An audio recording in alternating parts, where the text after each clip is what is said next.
ओम साई राम, जय साई राम। श्री साईं बाबा की चरण वंदना करते हुए मैं साईं बबीता आप सभी साईं भक्तों का अपने चैनल में हार्दिक स्वागत करती हूँ।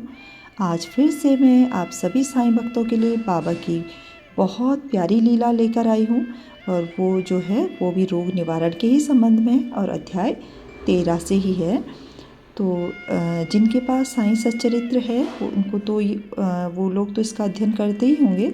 और कई लोग ऐसे भी हैं, कई लोग मुझे ऐसे भी मिले हैं जिन्होंने बोला है कि हमारे पास साईं सच्चरित्र तो है पर हम उसका अध्ययन नहीं कर पाते समय की कमी के कारण, है ना।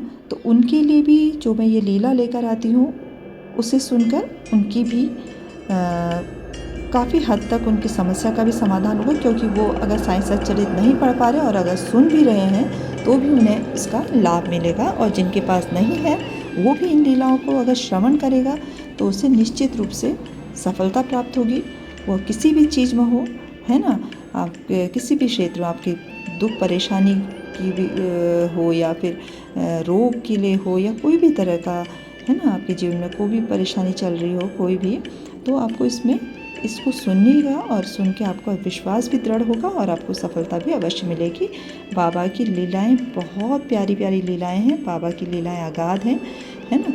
और बाबा ब्रह्मांड नायक हैं। इस ब्रह्मांड के कण कण में बाबा विराजमान हैं, और आपके साथ चल रही कोई भी समस्या कितनी बड़ी क्यों ना हो, है ना, वो बाबा के लिए कुछ भी नहीं है। बाबा के सामने उन समस्याओं का अस्तित्व कुछ भी नहीं है। वो पलक झपकते ही पल भर में उस समस्या को आपकी ज़िंदगी से दूर कर सकते हैं।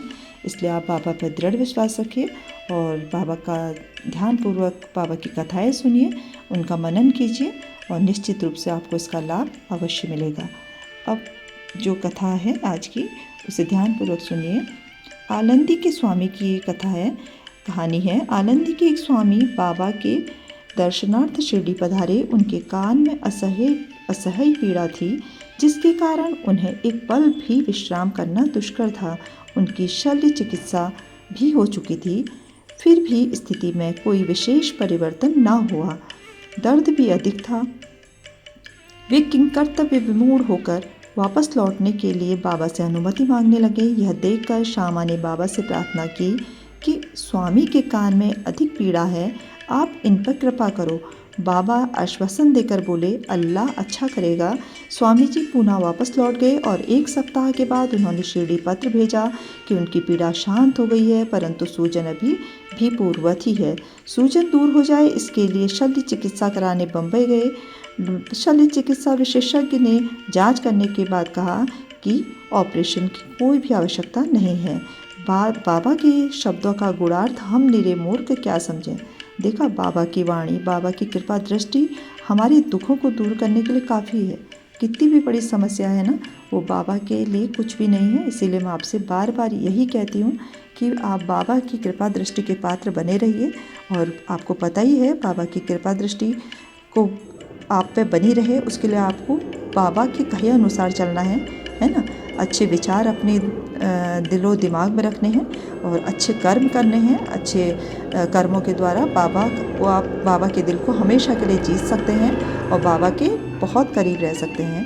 यही बाबा के को पाने की बहुत सरल विधि है ना। दीन दुखियों गरीबों की सहायता कीजिए, किसी के दिल को दुखाइए मत, किसी के साथ कोई बुरा व्यवहार मत कीजिए। अपने कर्म और वचन से कभी किसी को कोई चोट ना पहुंचाइए। अगर आप इस तरह के बाबा की कहे अनुसार चलेंगे और इन बातों का ध्यान रखेंगे तो बाबा हमेशा आपकी सहायता के लिए तत्पर रहेंगे। वो हमेशा आपके कहने से पहले ही बाबा आपके पास आने वाली हर परेशानी को आपसे दूर कर देंगे।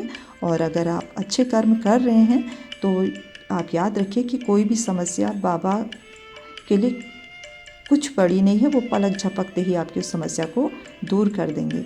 ठीक है, और आज के लिए इतना ही। सभी साईं भक्त अपने दिन की शुरुआत कीजिए। आप सबका दिन शुभ हो, मंगलमय हो। आप स्वस्थ रहें, मस्त रहें, बाबा का नाम जाप करते रहें और अपने कर्तव्यों का पालन करते हुए आगे बढ़ते रहें। ईश्वर हमेशा आपकी मदद करेंगे, आपके साथ रहेंगे।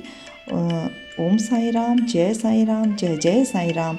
अनंत कोटि ब्रह्मांड नायक राजाधिराज योगिराज पर ब्रह्म श्री सच्चिदानंद सद्गुरु साईनाथ महाराज की जय। ओम साई राम, जय साई राम, जय जय साईं राम।